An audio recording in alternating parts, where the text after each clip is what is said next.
क्षीरसागर शयना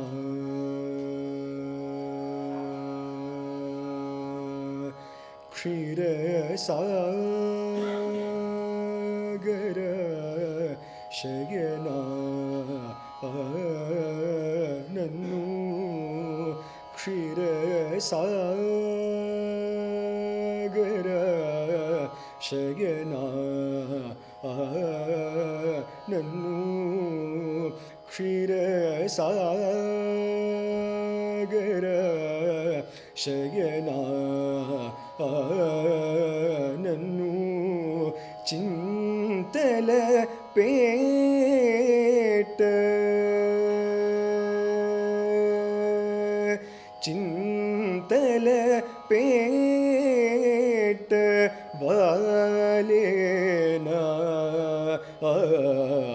रमा क्षीर सागर शयना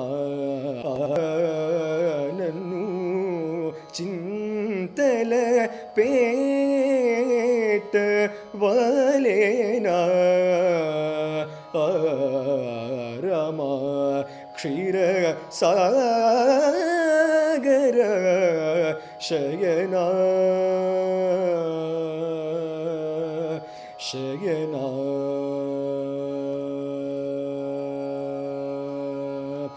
वारण राजुनु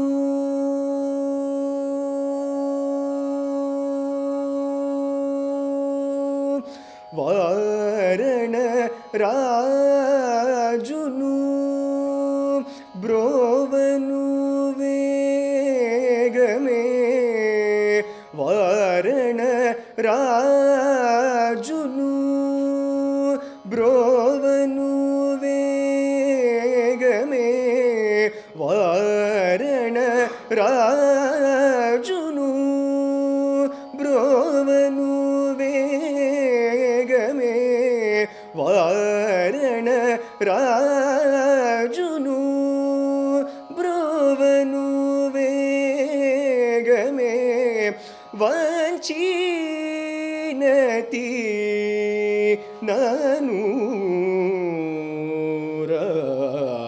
रमा क्षीर सागर शयना नन्नु नारी मणिकी चीरलिंची नदी नाळे नानु रामा धीरुडौ रामदासुनी बंधमु धीर्चीने नानु रामा नीरजाक्षी कೈ नीरटी दाटिन नी कीर्ति नानु रमा तारक नाम त्यागराजार्चित तारक नाम त्यागराजार्चित तारक नाम त्यागराजार्चित दय तोरे नानु रमा क्षीर सागर शयना नन्नु चिंतल पेट वालेना रमा क्षीर सागर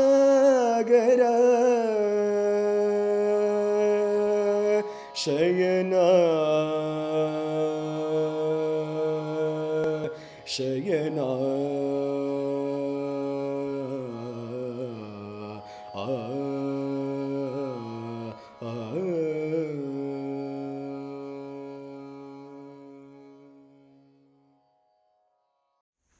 ಆನಂದಮಾನಂದಕರಂ ಪ್ರಸನ್ನಂ ಜ್ಞಾನಸ್ವರೂಪಂ ನಿಜಬೋಧಯುಕ್ತಂ ಯೋಗೀಂದ್ರಮೀಡ್ಯಂ ಭವರೋಗವೈದ್ಯಂ ಶ್ರೀಮದ್ಗುರುಂ ನಿತ್ಯಮಹಂ ನಮಾಮಿ. ದೇವಕೀ ಪರಮಾನಂದಂ ಕೃಷ್ಣಂ ವಂದೇ ಜಗದ್ಗುರುಂ. ಸರ್ವೋಪನಿಷದೋ ಗಾವಃ ದೋಗ್ಧಾ ಗೋಪಾಲನಂದನಃ ಪಾರ್ಥೋ ವತ್ಸಃ ಸುಧೀರ್ಭೋಕ್ತಾ ದುಗ್ಧಂ ಗೀತಾಮೃತಂ ಮಹತೆ. ವಿಶ್ವಮೂಲದಲ್ಲಿ ಜ್ಯೋತಿರ್ಮಯವಾಗಿ ಬೆಳಗುತ್ತಿರುವ ಮೂಲ ಗುರುತತ್ವಕ್ಕೆ ನಮೋ ನಮಃ. ಹೃನ್ಮಂದಿರದಲ್ಲಿ ಆರಾಧ್ಯ ಮೂರ್ತಿಗಳಾಗಿ ಬೆಳಗುತ್ತಿರುವ ಶ್ರೀರಂಗ ವಿಜಯಲಕ್ಷ್ಮೀ ಸದ್ಗುರು ದಂಪತಿಗಳ ಪವಿತ್ರ ಪದಪದ್ಮಗಳಿಗೆ ಹಾರ್ದವಾದ ಪ್ರಣತಿಗಳು. ಎಲ್ಲ ಸಹೃದಯರಾದ ಜಿಜ್ಞಾಸುಗಳಿಗೂ ಹಾರ್ದಿಕವಾದಂತಹ ನಮನಗಳು. ಭಗವದ್ಗೀತಾ 9ನೇ ಅಧ್ಯಾಯ ವಿದ್ಯಾ ರಾಜಗುಹ್ಯ ಎಂಬ ಶೀರ್ಷಿಕೆಯಲ್ಲಿ ಶ್ರೀಕೃಷ್ಣ ಪ್ರಭುವಿನ ದ್ವಿವಾದ ಉಪದೇಶದ ಸಂದರ್ಭ.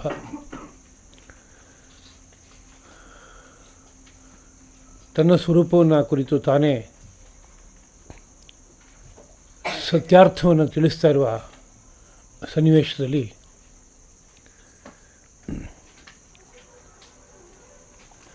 ಮತ್ಸ್ಥಾನಿ ಸರ್ವಭೂತಾನಿ ನಚಾಹಂ ತೇಷ್ವವಸ್ಥಿತಃ ಎಂಬುದಾಗಿ ಎಲ್ಲ ಜೀವಕೋಟಿಗಳು ಮತ್ಸ್ಥಾನಿ ನನ್ನಲ್ಲಿ ನೆಲೆ ನಿಂತಿವೆ, ನಚಾಹಂ ತೇಷು ಅವಸ್ಥಿತಃ ನಾನು ಅವುಗಳಲ್ಲಿ ನೆಲೆ ನಿಂತಿಲ್ಲ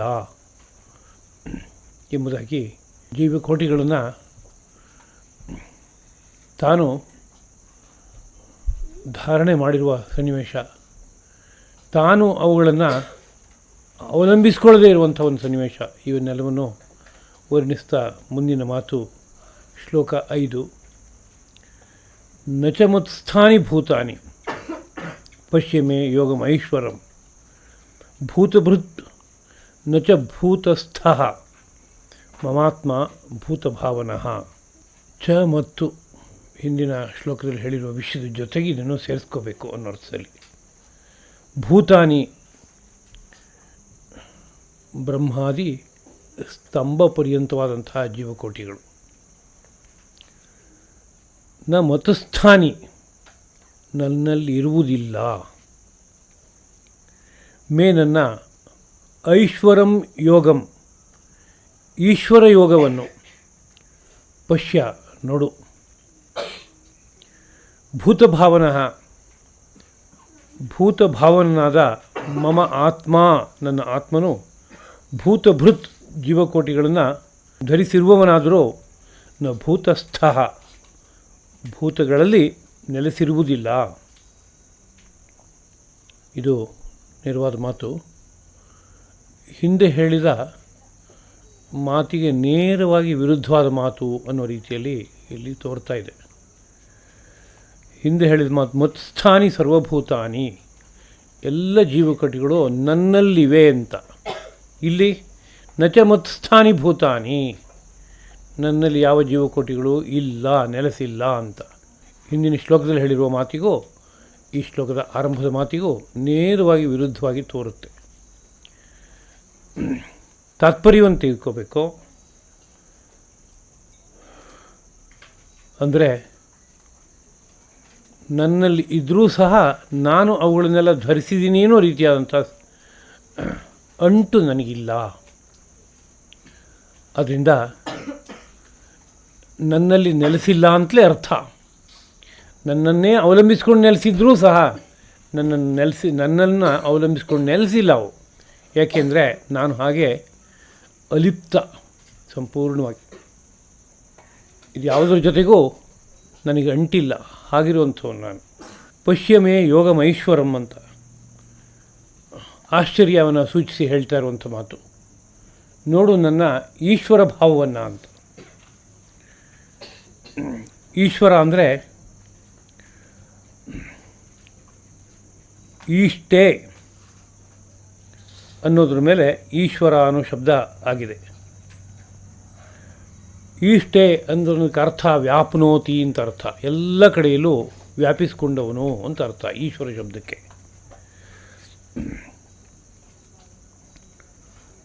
ಹಾಗೆ ವ್ಯಾಪಿಸಿರುವ ಈಶ್ವರನ ಯಾವ ಒಂದು ಭಾವ ಇದೆಯೋ ಅದಕ್ಕೆ ಐಶ್ವರಂ ಎಂಬುದಾಗಿ ಕರೀತಾರೆ.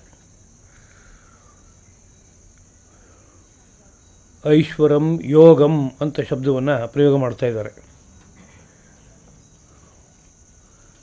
ಈಶ್ವರನು ಎಲ್ಲ ಕಡೆಯಲ್ಲೂ ವ್ಯಾಪಿಸ್ಕೊಂಡಿದ್ದಾನೆ ಅನ್ನೋದಕ್ಕೆ ಅರ್ಥ ಅವನು ಎಲ್ಲವನ್ನು ನಿಯಮನ ಮಾಡ್ತಾ ಇದ್ದಾನೆ ಅಂತ ಅರ್ಥವೇ ಅದಕ್ಕೆ. ಎಲ್ಲ ಕಡೆಯಲ್ಲೂ ವ್ಯಾಪಿಸಿಕೊಂಡು ಅವೆಲ್ಲವಕ್ಕೂ ಚೈತನ್ಯವನ್ನು ಕೊಡ್ತಾ ಅಸ್ತಿತ್ವವನ್ನು ಕೊಡ್ತಾ ಇದ್ದಾನೆ. ಅವನು ನಿಯಮನ ಮಾಡ್ತಾ ಇದ್ದಾನೆ. ಈಶ್ವರ ಸರ್ವಭೂತಾನಾಂ ಹೃದ್ದೇಶೇ ಅರ್ಜುನ ತಿಷ್ಠತಿ ಭ್ರಾಮಯನ್ ಸರ್ವಭೂತಾನಿ ಯಂತ್ರಾರೂಢಾನಿ ಮಾಯಾ ಅನ್ನೋ ಮಾತು ಬರುತ್ತಲ್ಲ, ಅದನ್ನ ನೆನಪಿಸ್ಕೋಬೇಕು. ಐಶ್ವರಂ ಯೋಗಂ ಅನ್ನೋದಕ್ಕೆ ತಾತ್ಪರ್ಯ ಒಂದು ಆತ್ಮನ ಯಾಥಾತ್ಮ್ಯ, ಆತ್ಮನ ಒಂದು ವೈಶಿಷ್ಟ್ಯ, ಅದನ್ನು ನೋಡು ಅಂತ. ಅಂದರೆ ನನ್ನ ವೈಶಿಷ್ಟ್ಯವನ್ನು ನೋಡು, ಗಮನಿಸು ಸ್ವಲ್ಪ ಅಂತ ತನ್ನ ಕಡೆಗೆ ಅಭಿಮುಖ ಮಾಡಿಕೊಳ್ಳೋದಕ್ಕೆ ಬೇಕಾಗುವಂತೆ ಪಶ್ಯ, ಈ ಕಡೆ ನೋಡು ಎಂಬುದಾಗಿ ಜ್ಞಾಪಿಸ್ತಾ ಇದ್ದಾನೆ. ಏನು ತನ್ನ ವೈಶಿಷ್ಟ್ಯ ಇಲ್ಲಿ ಅಂತ ಕೇಳಿದ್ರೆ ಮುಂದಿನ ಅರ್ಧದಲ್ಲಿ ಭೂತಭೃತ್ ನಚ ಭೂತಸ್ಥ, ನಾನು ಭೂತಗಳನ್ನೆಲ್ಲ ಭರಿಸುತ್ತಿರುವವನಾದರೂ ಸಹ ನಚ ಭೂತಸ್ಥ, ಜೀವಕೋಟಿಗಳಲ್ಲಿ ನಾನು ನೆಲೆಸಿಲ್ಲ ಅಂತ. ಎಲ್ಲ ಜೀವಕೋಟಿಗಳನ್ನು ತಾನೇ ಭರಿಸ್ತಾ ಇದ್ದೀನಿ ಅಂತಂದಾಗ ಆ ಭೂತಕೋಟಿಗಳನ್ನು ಯಾವುದೋ ನೇರದಲ್ಲಿ ಇವನು ಅವಲಂಬಿಸಿಕೊಂಡು ಇದ್ದಾನೆ ಅಂತ ಅನಿಸೋದಕ್ಕೆ ಅವಕಾಶ ಇದೆ. ಹಾಗನ್ಕೊಳ್ಬೇಡಿ. ನ ಭೂತಸ್ಥ, ಜೀವಕೋಟಿಗಳನ್ನು ಅವಲಂಬಿಸಿ ನಾನಿಲ್ಲ. ನಾನು ನನ್ನಂತೆ ನಾನಿದ್ದೀನಿ. ಆಕಾಶ ಹೇಗೆ ಎಲ್ಲ ಕಡೆಯಲ್ಲೂ ಇದ್ದರೂ ಎಲ್ಲಿಗೂ ಅಂಟ್ಕೊಂಡಿಲ್ವೋ ಆ ರೀತಿಯಲ್ಲಿ ನಾನಿದ್ದೀನಿ. ಮಮ ಆತ್ಮ ಭೂತಭಾವನಃ, ನನ್ನ ಆತ್ಮ ಭೂತಭಾವನಃ ಅಂದರೆ ಜೀವಕೋಟಿಗಳನ್ನೆಲ್ಲ ಉತ್ಪತ್ತಿ ಮಾಡುವಂತಹದ್ದಾಗಿದೆ. ಮಮ ಆತ್ಮ ಅಂದರೂ ಒಂದೇ, ಅಹಂ ಅಂದರೂ ಒಂದೇ. ನಾವು ನಿತ್ಯ ಜೀವನದಲ್ಲಿ ನನ್ನ ಆತ್ಮ ಅಂತ ಹೇಳ್ತೀವಲ್ಲ, ಅದೇ ತರಹದ ಭಾಷೆಯನ್ನು ಬಳಸಿ ಶ್ರೀಕೃಷ್ಣ ಪ್ರಭು ಹೇಳ್ತಾ ಇದ್ದಾನೆ ಅಂತ ತಗೋಬೇಕು. ನನ್ನ ಆತ್ಮ ಅಂತ ನಾವು ಹೇಳುವಾಗೆಲ್ಲ ಈ ಶರೀರವನ್ನು ನಾನು ಅಂತ ಅಂದ್ಕೊಂಡು ಒಳಗಡೆ ಇರೋ ಆತ್ಮವನ್ನು ನನ್ನ ಆತ್ಮ ಎಂಬುದಾಗಿ ಭಾವಿಸ್ತಾ ಇದ್ದೀವಿ. ಈ ಶರೀರವನ್ನೇ ನಾನು ಅಂತ ಅನ್ಕೋತಾ ಇದ್ದೀವಿ. ಶರೀರದೊಳಗಡೆ ಇರುವಂಥ ಮನೋಬುದ್ಧಿ ಇಂದ್ರಿಯಗಳನ್ನೇ ನಾನು ಅಂತ ಅನ್ಕೋತಾ ಇದ್ದೀವಿ. ಯಾಕೆ ಅನ್ಕೋತಾ ಇದ್ದೀವಿ ಅಂದರೆ ಅಹಂಕಾರ ಅನ್ನೋ ಒಂದು ತತ್ವ ಪ್ರಕೃತಿನಲ್ಲಿ ಅದೊಂದು ಮಾಯೆಯನ್ನು ಕವಿಸುವಂತಹದ್ದು. ಯಾವುದು ನಾನಲ್ವೋ ಅದನ್ನು ನಾನು ಅನ್ನೋ ರೀತಿಯಲ್ಲಿ ಅದು ಒಂದು ರೀತಿಯಲ್ಲಿ ತೋರಿಸಿಕೊಡ್ತಾ ಇದೆ. ಆ ಒಂದು ಮಾಯೆಗೆ ಜೀವ ಒಳಗಾಗಿರುವಾಗ ಯಾವುದು ನಾನಲ್ಲವೋ, ಯಾವುದು ಈ ಭೂಮಿ ಈ ಶರೀರವೋ ಮನಸ್ಸೋ ಇಂದ್ರಿಯೋ ಬುದ್ಧಿಯೋ ಅದು ನಾನಲ್ಲ. ಇವೆಲ್ಲದಕ್ಕಿಂತಲೂ ಭಿನ್ನವಾದ ನಾನು ಅಂತ ಒಬ್ಬನಿದ್ದೀನಿ ನಾನು. ಅದು ಯಥಾರ್ಥ ಅದು. ಆದರೆ ಅಹಂಕಾರ ಅನ್ನೋ ರೀತಿಯಾದಂಥ ಒಂದು ತತ್ವ ನಮ್ಮಲ್ಲಿ ಒಳಗಡೆ ಕೆಲಸ ಮಾಡ್ತಾ ಇದೆ. ಅದು ಅಹಂ ಅಹಂ ಅಹಂ ಅಂತ ಹೇಳುವಾಗ ಬುದ್ಧಿ, ಮನಸ್ಸು, ಇಂದ್ರಿಯಗಳು, ಶರೀರ ಇದೆಲ್ಲವನ್ನು ಅಹಂ ಅಹಂ ಅಹಂ ಅಂತ ತೋರಿಸ್ತಾ ಇದೆ. ಹಾಗೆ ತೋರಿಸ್ತಾ ಇರೋದ್ರಿಂದ ಈ ಶರೀರವನ್ನೇ ನಾನು ಅಂತ ಅಂದ್ಕೊಂಡು ವ್ಯವಹಾರ ಮಾಡುವಂಥದ್ದು. ನಾನು ಹೋಗ್ತಾ ಇದ್ದೀನಿ ಅಂತ ಹೇಳ್ತೀವಿ ನಾವು. ಹೋಗ್ತಾ ಇರೋದು ಯಾರು? ಶರೀರ. ಶರೀರವನ್ನೇ ನಾನು ಅಂತ ಅಂದ್ಕೊಂಡು ನಾನು ಹೋಗುತ್ತಿದ್ದೇನೆ ಅಂತ ವ್ಯವಹಾರ ಮಾಡ್ತೀವಿ ನಾವು. ಅದೇ ರೀತಿಯಲ್ಲಿ ನಾನು ಅನ್ನೋ ರೀತಿಯಾದಂಥ ವ್ಯವಹಾರವನ್ನು ಇಟ್ಕೊಂಡು ನನ್ನ ಆತ್ಮ ಅಂತ ಶ್ರೀಕೃಷ್ಣ ಪ್ರಭು ಲೋಕಸಾಮಾನ್ಯರು ಮಾತನಾಡುವ ಕ್ರಮವನ್ನು ಅನುಸರಿಸಿ ತನ್ನ ಬಗ್ಗೆ ತನ್ನ ಪರಿಚಯವನ್ನು ಕೊಡ್ಕೋತಾ ಇದ್ದಾನೆ. ಅವನು ಬೇರೆ ಅಲ್ಲ, ಆತ್ಮ ಬೇರೆ ಅಲ್ಲ, ಎರಡೂ ಒಂದೇ. ಅವನು ಪರಮಪ್ರಭು. ಅವನಲ್ಲಿ ಅಹಂಕಾರ, ಮಾಯ ಇದ್ಯಾವುದೂ ಆವರಿಸಿಲ್ಲ. ಹಾಗಿದ್ದರೂ ಸಹ ಲೋಕದ ಮುಂದೆ ಬಂದು ಇಳಿದಾಗ ಲೋಕದಂತೆ ಇದ್ದು ಲೋಕದಂತೆ ವ್ಯವಹರಿಸಿ ಲೋಕಕ್ಕೆ ಒಂದು ಸಂದೇಶವನ್ನು ಕೊಟ್ಟಾಗ ಸಂದೇಶ ಸ್ವೀಕರಿಸಲ್ಪಡುತ್ತೆ. ತಾನು ಲೋಕಕ್ಕಿಂತ ತುಂಬ ಭಿನ್ನ ಅಂತಂದಾಗ ಅವನಂತೆ ನಾವೆಲ್ಲಿರೋಕ್ಕಾಗತ್ತೆ, ಅವನು ಬೇರೆ ನಾವೇ ಬೇರೆ ಅಂತಂದ್ಬಿಟ್ಟು ಅಂದ್ಕೊಟ್ಟು ಸಂದೇಶವನ್ನು ಲೋಕ ಸ್ವೀಕರಿಸದೇ ಹೋಗ್ಬೋದು. ಹಾಗಾಗದೇ ಇರಲಿ ಅನ್ನೋ ಕಾರಣಕ್ಕಾಗಿ ಅನೇಕ ಸಂದರ್ಭದಲ್ಲಿ ಮಹಾಪುರುಷರು ಯಾರ್ಯಾರು ಅಥವಾ ಅವತಾರ ಪುರುಷರು ಯಾರ್ಯಾರು ಇಳಿದು ಬರ್ತಾರೋ ಅವರೆಲ್ಲ ಲೋಕಸಾಮಾನ್ಯರಂತೆಯೇ ಮಾತುಕತೆ, ವ್ಯವಹಾರ ಇವನ್ನೆಲ್ಲ ನಡೆಸ್ತಾರೆ. ಆದರೆ ಅವರು ಲೋಕಾತೀತವಾದಂಥ ಒಂದು ವ್ಯಕ್ತಿತ್ವಗಳಾಗಿರುತ್ತೆ. ಇಲ್ಲಿ ಮಮ ಆತ್ಮ ಭೂತಭಾವನಃ ಅನ್ನೋದಕ್ಕೆ ಅರ್ಥ ನನ್ನ ಆತ್ಮನು ಜೀವಕೋಟಿ, ಭೂತ ಅನ್ನೋಕ್ಕೆ ಜೀವಕೋಟಿಗಳು ಅಂತ. ಅದರ ಭಾವನಃ ಅಂದರೆ ಉತ್ಪಾದಕ ಅಂತ ಅರ್ಥ. ಎಲ್ಲ ಜೀವಕೋಟಿಗಳನ್ನು ಬೆಳೆಸಿದವನು, ಹುಟ್ಟಿ ಬೆಳೆಸಿದವನು ನಾನು. ಅದೇ ರೀತಿಯಲ್ಲಿ ಭೂತಭೃತ್ ಜೀವಕೋಟಿಗಳನ್ನೆಲ್ಲ ಭರಣ ಮಾಡ್ತಾಯಿದ್ದೀನಿ. ಹೇಗೆ? ಅದಕ್ಕೆ ಚೈತನ್ಯವನ್ನು ಕೊಡ್ತಾಯಿದ್ದೀನಿ ನಾನು. ನನ್ನ ಕಡೆಯಿಂದ ಆ ಜೀವಕೋಟಿಗಳೆಲ್ಲ ಎಲ್ಲ ವ್ಯವಹಾರಕ್ಕೆ ಬೇಕಾಗಿರುವಂಥ ಚೈತನ್ಯ ಒದಗಿ ಬರ್ತಾಯಿದೆ. ಅವುಗಳೆಲ್ಲ ಹೊತ್ತಿರುವ ಪ್ರಕೃತಿಗೆ ಸಂಪೂರ್ಣವಾಗಿ ಪರಮಾತ್ಮನ ಸಾನ್ನಿಧ್ಯದಿಂದಾಗಿ ಚೈತನ್ಯ ಅನ್ನೋದು ಏರ್ಪಟ್ಟಿದೆ. ಹೀಗಿರೋದ್ರಿಂದ ನಾನು ಜೀವಕೋಟಿಗಳನ್ನು ಭರಣ ಮಾಡ್ತಾಯಿದ್ದೀನಿ. ಹಾಗಿದ್ದರೂ ಸಹ ನಚ ಭೂತಸ್ಥ, ಈ ಭೂತಗಳನ್ನು ಅವಲಂಬಿಸಿ ನೆಲೆ ನಿಂತವನ ಅಂತ ಕೇಳಿದರೆ ಅಲ್ಲ. ಈ ಭೂತಗಳು ಯಾವುದೂ ಇಲ್ಲ ಅಂತಾದರೂ ನನಗೆ ಅಸ್ತಿತ್ವ ಮಾತ್ರ ಇದ್ದೇ ಇದೆ. ಅಂದರೆ ಪರಾತ್ಪರ ತತ್ವಕ್ಕೆ ಅಸ್ತಿತ್ವ ಇದ್ದೇ ಇದೆ. ಸೃಷ್ಟಿಯಾಗೋದಕ್ಕಿಂತ ಮುಂಚೆನೂ ಇತ್ತು. ಸೃಷ್ಟಿ ಆದಮೇಲೆ ಈ ಜೀವಕೋಟಿಗಳೆಲ್ಲ ಬಂತು. ಅದನ್ನು ಜೀವಕೋಟಿಗಳನ್ನು ಅವಲಂಬಿಸಿ ಅವನಿಲ್ಲ, ಅವನು ನಿತ್ಯ ಎಂಬುದು ಒಟ್ಟು ಮಾತಿನ ಆಶಯ. ಮುಂದಿನ ಮಾತು, ಯಥಾಕಾಶಸ್ಥಿತೋ ನಿತ್ಯಂ ವಾಯು ಸರ್ವತ್ರಗೋ ಮಹಾನ್ ತಥಾ ಸರ್ವಾಣಿ ಭೂತಾನಿ ಮತ್ಸ್ಥಾನಿ ಇತಿ ಉಪಧಾರಯ. ಹಿಂದೆ ಹೇಳಿದ ವಿಷಯವನ್ನೇ ಸೋದಾಹರಣವಾಗಿ ಶ್ರೀಕೃಷ್ಣ ಪ್ರಭು ವಿವರಿಸ್ತಾ ಇದ್ದಾನೆ. ಆಕಾಶದ ಉದಾಹರಣೆ. ಯಥಾ ಹೇಗೆ ಸರ್ವತ್ರಗಃ ಎಲ್ಲ ಕಡೆಯಲ್ಲೂ ಸಂಚರಿಸುವ ಮಹಾನ್ ವಾಯು, ಮಹತ್ತಾದ ವಾಯುವು ನಿತ್ಯಂ ಸದಾ ಆಕಾಶಸ್ಥಿತ ಆಕಾಶದಲ್ಲಿ ಇರುವುದೋ ತಥಾ ಹಾಗೆ ಸರ್ವಾಣಿ ಭೂತಾನಿ ಎಲ್ಲ ಭೂತಗಳು ಮತ್ಸ್ಥಾನಿ ನನ್ನೊಳಗಡೆ ಇವೆ ಇತಿ ಎಂಬುದಾಗಿ ಉಪಧಾರಯ ಭಾವಿಸಿಕೋ, ನಿಶ್ಚಯಿಸಿಕೋ ಎಂಬುದಾಗಿ ಸಾಕ್ಷಾತ್ ಮಾತಿನ ಅಭಿಪ್ರಾಯ. ವಾಯುವಿನ ಸ್ವಭಾವ ಹೇಗಿದೆ ಅಂತ ಕೇಳಿದರೆ ಅದು ಎಲ್ಲ ಕಡೆಯಲ್ಲೂ ಸಂಚರಿಸುತ್ತೆ. ಅದು ಎಲ್ಲ ಕಡೆಯಲ್ಲೂ ಸಂಚರಿಸಿದರೂ ಅದು ಆಕಾಶದಲ್ಲಿದೆ ಅಂತಲೇ ತಾತ್ಪರ್ಯ. ಅದಕ್ಕೆ ಆಕಾಶವನ್ನು ಬಿಟ್ಟೇನಾದ್ರು ಇದೆಯಾ ವಾಯು ಅಂತ ಕೇಳಿದರೆ ಇರೋಕ್ಕಾಗಲ್ಲ. ಅದಕ್ಕೆ ಒಂದು ಕಡೆಯಲ್ಲಿ ಇದೆಯಾ ಅಂದರೆ ಇಲ್ಲ, ಅದು ಸದಾ ಸಂಚಾರ ಮಾಡ್ತಾ ಇರುತ್ತೆ. ಅದು ಎಲ್ಲೆಲ್ಲಿ ಸಂಚಾರ ಮಾಡಿದ್ರು ಅಲ್ಲೆಲ್ಲ ಆಕಾಶವನ್ನು ಅವಲಂಬಿಸಿಕೊಂಡೇ ಸಂಚಾರ ಮಾಡ್ತಾ ಇರೋದು ಹೊರತು ಆಕಾಶವನ್ನು ಬಿಟ್ಟು ಸಂಚಾರ ಮಾಡ್ತಾ ಇದೆಯಾ ಅಂದರೆ ಅರೆ ಕ್ಷಣವೂ ಹಾಗಿರೋಕ್ಕೆ ಸಾಧ್ಯ ಇಲ್ಲ. ಅದು ಹಾಗೆ ಜೀವಕೋಟಿಗಳೆಲ್ಲ ಅಲ್ಲೊಂದಿದೆ, ಇಲ್ಲೊಂದಿದೆ, ಹಾಗಿದೆ, ಹೀಗಿದೆ, ಅವತ್ತಿತ್ತು, ಇವತ್ತಿತ್ತು, ಹೀಗೆಲ್ಲ ತೋರ್ತಾ ಇದೆ.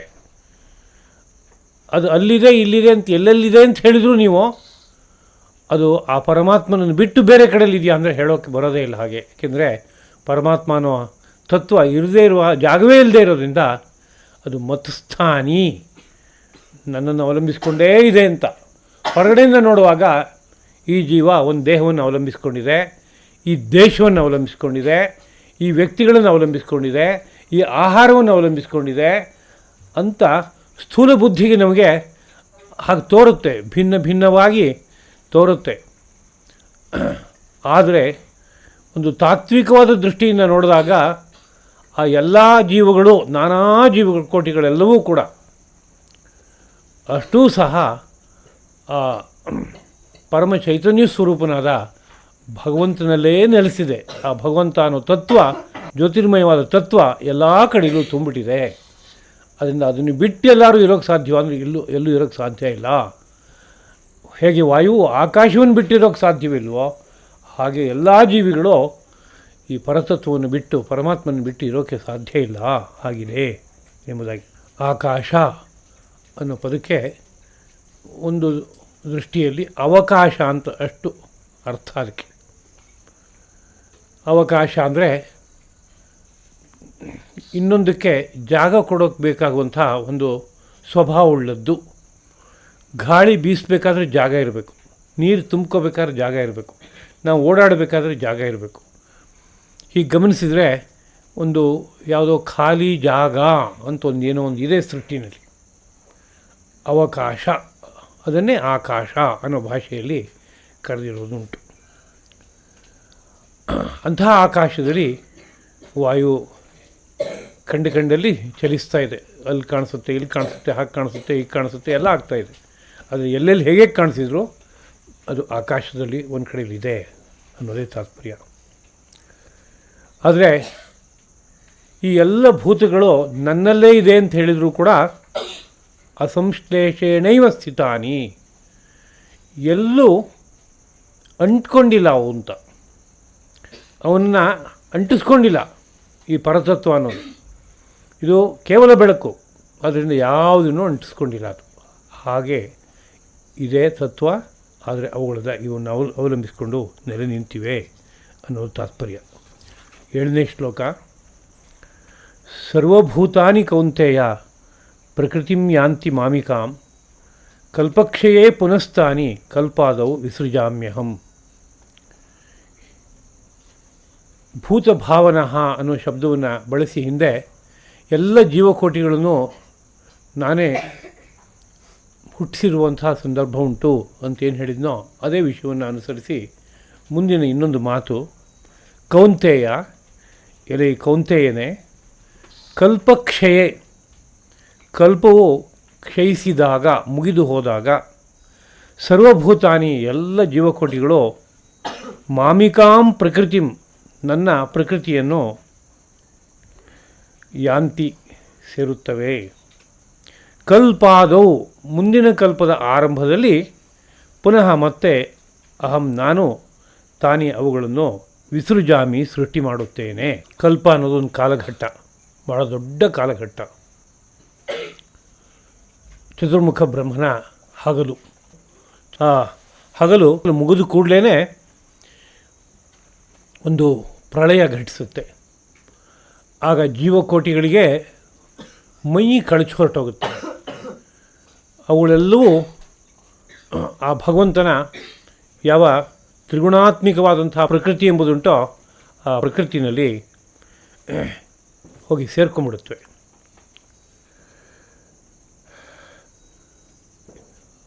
ಆಮೇಲೆ ಬ್ರಹ್ಮನ ರಾತ್ರಿ ಕಳೆಯುತ್ತೆ. ಕಳೆದ ಮೇಲೆ ಪುನಃ ಇನ್ನೊಂದು ಕಲ್ಪ ಆರಂಭವಾಗುತ್ತೆ. ಆ ಇನ್ನೊಂದು ಕಲ್ಪ ಆರಂಭವಾಗುವಾಗ ಆ ತ್ರಿಗುಣಾತ್ಮಿಕವಾದಂಥ ಪ್ರಕೃತಿಯಲ್ಲಿ ಯಾವುದು ಹೋಗಿ ನೆಲೆ ನಿಂತಿರುತ್ತೋ ಎಲ್ಲ ಜೀವಕೋಟಿಗಳು ಮತ್ತೆ ದೇಹವನ್ನು ಪಡೆಯುತ್ತವೆ. ಮತ್ತೆ ಸಂಸಾರ ಚಕ್ರ ಆರಂಭವಾಗುತ್ತೆ. ಹಿಂದಿನ ಜನ್ಮದ ಕರ್ಮಗಳೆಲ್ಲೂ ಹಾಗೇ ನೆಲೆಸಿರುತ್ತೆ. ಆ ಕರ್ಮಗಳಿಗೆ ಅನುಗುಣವಾಗಿ ಬೇರೆ ಬೇರೆ ದೇಹ ಸಿಗುತ್ತೆ. ಆ ದೇಹಗಳಲ್ಲಿ ಸುಖ ದುಃಖಗಳನ್ನು ಅನುಭವಿಸ್ಕೊತಾ ಮತ್ತೆ ಸಂಚಾರ ಮಾಡುತ್ತವೆ. ಹಾಗೆ ನಾನು ಕಲ್ಪಾದಿಯಲ್ಲಿ ಮತ್ತೆ ಅವುಗಳನ್ನು ಸೃಷ್ಟಿ ಮಾಡ್ತೀನಿ ಅಂತ. ಇಲ್ಲಿ ಕಲ್ಪ ಅನ್ನೋ ಶಬ್ದ ಏನು, ಅವಧಿಯನ್ನು ಹೇಳ್ತಾ ಇದೆ ಅಂತ ತೆಗೆದುಕೊಳ್ಳೋದಾದರೆ 70 ಯುಗಗಳಿಗೆ ಒಂದು ಮನು ಅಂತ ಕರೀತಾರೆ.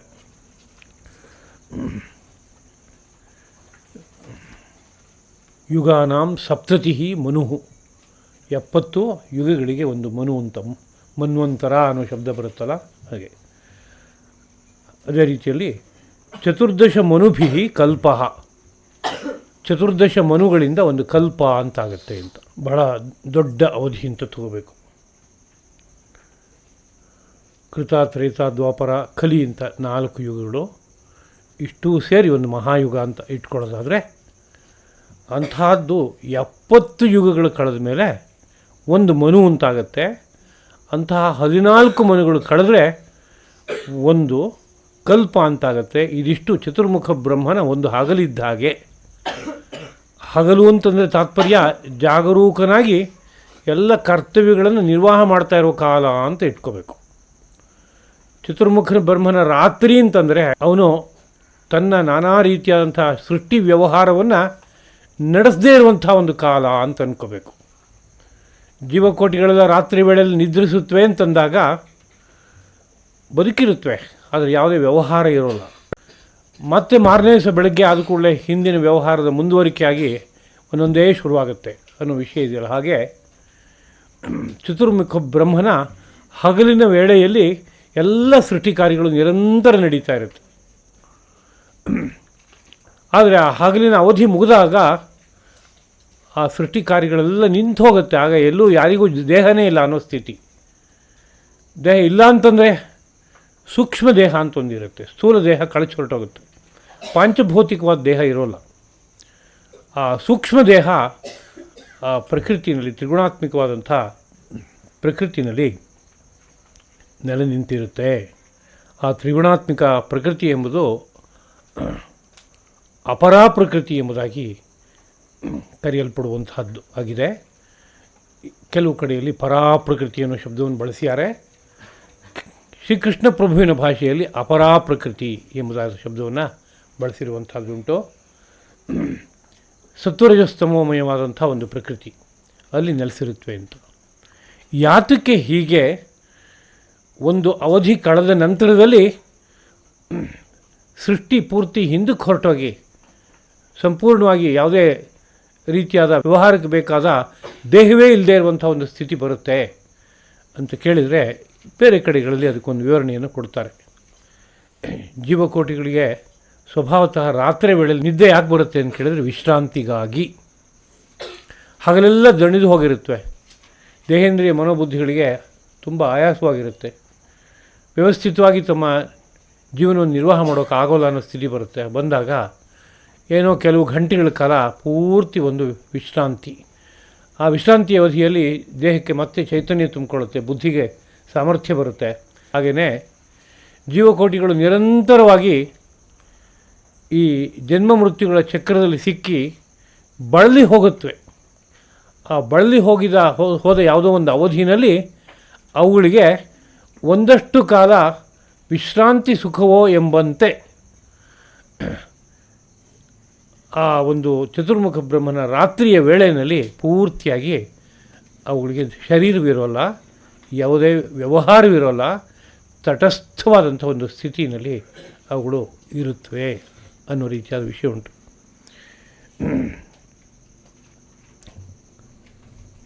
ಪ್ರಸ್ತುತದಲ್ಲಿ ಹೀಗೆ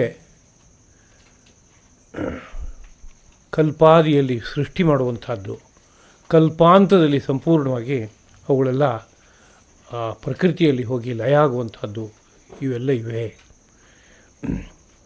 ಈ ಮಧ್ಯದಲ್ಲಿ ತಾನು ಸದಾ ಕಾಲದಲ್ಲೂ ತಾನಾಗಿಯೇ ಬೆಳಗ್ತಾ ಇರುವಂಥ ಒಂದು ಸಂದರ್ಭ ಇದೆ. ತನಗೆ ಸೃಷ್ಟಿ ಸ್ಥಿತಿ ಲಯಗಳಿಲ್ಲ, ತಾನು ನಿತ್ಯ ಅಂತ ಒಂದು ವ್ಯತ್ಯಾಸವೂ ಗೊತ್ತಾಗೋದಕ್ಕೆ ಬೇಕಾಗುವಂತೆ ಸೃಷ್ಟಿ ಹೇಗೆ ಹೋಗ್ತಾ ಇದೆ ಅನ್ನೋ ಪರಿಚಯವನ್ನು ಇಲ್ಲಿ ಮಹಾಪ್ರಭು ಕೊಡ್ತಾ ಇದ್ದಾನೆ ಎಂಬುದಾಗಿ ತಗೋಬೇಕು. ಈ ವಿಷಯಗಳನ್ನೆಲ್ಲ ಅನುಸಂಧಾನ ಮಾಡಿಕೊಳ್ತಾ ಸುದೀರ್ಘ ಕಾಲದ ಈ ಸೃಷ್ಟಿಚಕ್ರದಲ್ಲಿ ಸಿಕ್ಕಂತಹ ಜೀವ ಆದಷ್ಟು ಶೀಘ್ರವಾಗಿ ಮೋಕ್ಷದ ಕಡೆಗೆ ಸಾಗೋದಕ್ಕೆ ಪ್ರಯತ್ನ ಪಡಬೇಕು. ಅಲ್ಲದೆ ಹೋದರೆ ಸಹಸ್ರ ಜನ್ಮಗಳನ್ನು ಎತ್ಕೋತಾ ಕಲ್ಪಗಳನ್ನು ಕಳೆದು ಪುನಃ ಮತ್ತು ಇನ್ನೊಂದು ಕಲ್ಪದಲ್ಲಿ ಮತ್ತೆ ಬಂದು ಮತ್ತೆ ಸಹಸ್ರ ಜನ್ಮಗಳನ್ನು ಎತ್ತುತ್ತಾ ಕೋಟಿ ಜನ್ಮ ಎತ್ತಾ ಜೀವನ ಯಾತ್ರೆಯನ್ನು ಮಾಡ್ತಾಯಿದ್ದರೆ ಅದರಲ್ಲಿ ಒಂದು ಸೌಖ್ಯ ಇಲ್ಲ. ತಮ್ಮ ಮೂಲ ನೆಲೆಗೆ ಹೋಗಿ ತಲುಪಿದಾಗ ಯಾವ ರೀತಿಯಾದ ಪರಮಾನಂದ ಸಿಗುತ್ತೋ ಆ ಆನಂದ ಸಿಕ್ಕೋಲ್ಲ. ಅಂಥ ಆನಂದಕ್ಕಾಗಿ ತುಂಬ ತೀವ್ರವಾದಂಥ ಬುದ್ಧಿ ಹುಟ್ಕೋಬೇಕು, ಶ್ರದ್ಧೆ ಹುಟ್ಕೋಬೇಕು. ಅನಂತರ ಹಿಮ್ಮುಖನಾದ ಯಾತ್ರೆ ಮಾಡಬೇಕು. ಮೂಲ ನೆಲೆಯಾದಂಥ ಪರಬ್ರಹ್ಮವನ್ನು ಹೋಗಿ ಮುಟ್ಟಬೇಕು, ತಲುಪಬೇಕು ಎಂಬ ಒಂದು ಬುದ್ಧಿ ಮನಸ್ಸು ಹುಟ್ಟೋದಕ್ಕೆ ಅನುಕೂಲಕರವಾಗುವಂತೆ ಸೃಷ್ಟಿ ಸ್ಥಿತಿ ಲಯ ಇದರ ಪ್ರಕ್ರಿಯೆಯನ್ನು ಒಂದು ಸಣ್ಣ ಭಾಷೆಯಲ್ಲಿ ಶ್ರೀಕೃಷ್ಣ ಪ್ರಭು ಹೀಗೆ ವ್ಯಕ್ತಪಡಿಸಿದ್ದಾರೆ ಎಂಬುದಾಗಿ ಅಂದ್ಕೋಬೇಕು. ಇಷ್ಟು ಮಾತುಗಳನ್ನು ಇವತ್ತಿನ ಪಾಠವಾಗಿ ನೆನಪಿಸ್ಕೊಂಡು ಇದನ್ನು ಶ್ರೀಕೃಷ್ಣ ಪ್ರಭುವಿನ ಪಾವನವಾದ ಪದಪದ್ಮಗಳಲ್ಲಿ ಅರ್ಪಿಸ್ತಾ ಇದ್ದೀನಿ. ಕಾಯೇನ ವಾಚಾ ಮನಸಾ ಇಂದ್ರಿಯೈರ್ವಾ ಬುದ್ಧ್ಯಾ ಆತ್ಮನಾ ವಾ ಪ್ರಕೃತೆ ಸ್ವಭಾವಾತ್ ಕರೋಮಿ ಯದ್ಯತ್ ಸಕಲಂ ಪರಸ್ಮೈ ನಾರಾಯಣಾಯೇತಿ ಸಮರ್ಪಯಾಮಿ. ಶ್ರೀಕೃಷ್ಣಾರ್ಪಣಮಸ್ತು.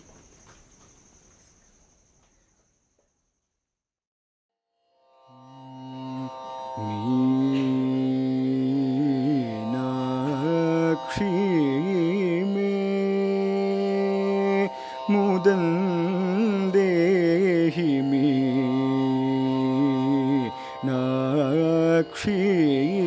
ಮೇ ಮುದಂದೇಹಿ ಮೀನಾಕ್ಷಿ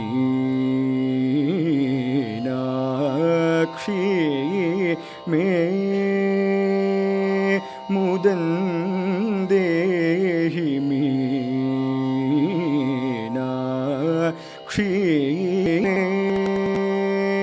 ಮುದಂದೇಹಿ ಮೀನಾಕ್ಷಿ ಮೇ ಮುದಂದೇಹಿ ಮೇ ಚಕಾಂಗಿ ರಾಜಮಾತಂಗಿ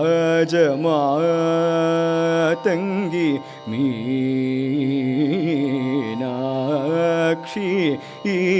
ಮೇ ಮುದಂದೇಹಿ ಮೇ ಚಕಾಂಗಿ ರಾಜಮಾತಂಗಿ ಮೀನಾಕ್ಷಿ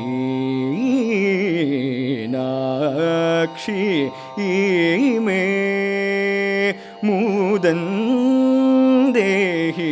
ಮೇ ಚಕಾಂಗಿ ರಾಜಮಾತಂಗಿ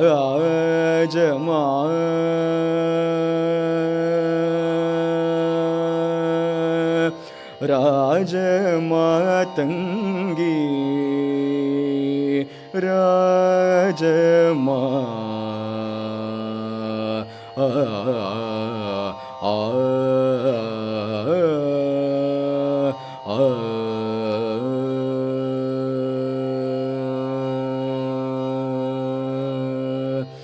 मान मात्र में माये मान मात्र में माये मरकत चाये शिव जाये मरकत चाये शिव जाये मीनलोचनी अम्बमीनलोचनीं पाशमोचनीं मीनलोचनीं पाशमोचनीं मीनलोचनीं पाशमोचनीं मानिनी कदम्बवनवासिनीं मीनाक्षी मे मुदं देहि मे चकाङ्गी राजमातङ्गी मीनाक्षी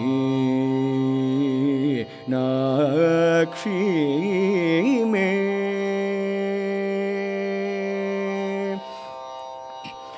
मधुरापुरी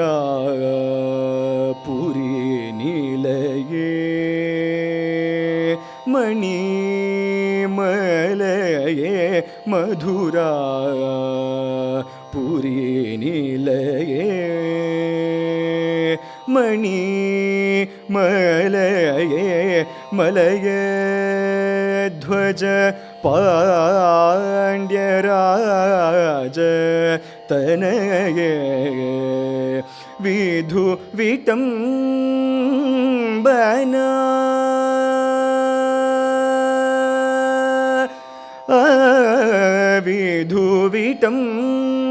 विधुविटम्बना वदने विजये विधुविटम्बना वदने विजये वीणागान दशगमकक्रिये मधुमदमोदितहृदये सदये महादेव सुन्दरेश प्रिये मधुमुररिपुसोदरि शातोदरि विधिगुरुगुहव शङ्करी शङ्करि मीनाक्षी मे मुदं देहि मे चकाङ्गी राजमातङ्गी